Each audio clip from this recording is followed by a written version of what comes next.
آپ نے فرمایا خیرکم من تعلم القرآن وعلمہ، حضرات دنیا دا بہترین انسان ہوئے، دنیا دا بہترین فرد ہوئے کہ جیڑا قرآن کریم کو سکھتا تے سکھیں دے۔ سپیشل اللہ رب العزت نے کہ جیڑا قرآن کو سکھتا تے سکھیں دے، دنیا دا بہترین انسان ہے۔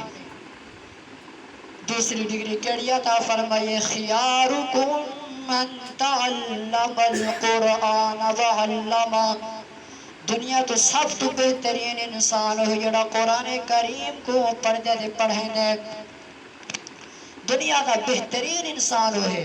حضرات قرآن کریم دہی کور مقام ملحظہ فرما گنو، اللہ رب العزت نے نبی علیہ السلام کو فضیلت بخشی ہے، مقام بخشی ہے، عزت بخشی ہے، نال اللہ رب العزت نے آپ دے صحابہ کا بھی تذکرہ فرمایا ہے، اونا قرآن کریم دہی کور مقام تے آونیو۔ اللہ رب العزت نے فرمایا محمد رسول اللہ والذین معه اشداء علی الکفار رحماء بینہم تراہم رکعا سجدا یبتغون فضلا من اللہ ورضوانا۔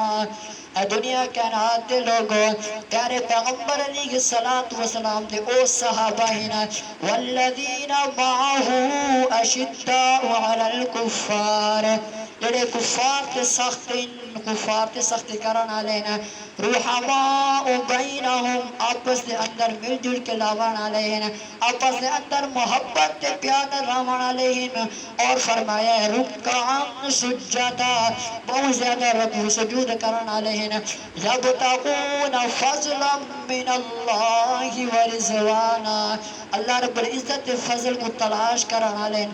حضرات یہ کیا وجہ ہے، کیا وجہ ہے؟ یہی وجہ ہے کہ صحابہ کرام نے قرآن کو پڑھے، قرآن کو سمجھے، قرآن کی فضیلت کو سمجھے، قرآن کے مقام کو سمجھے۔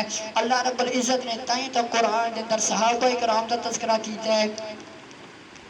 اللہ رب العزت نے فرمایا کہ جیڑا انسان میرے قرآن کے نال محبت کریں دے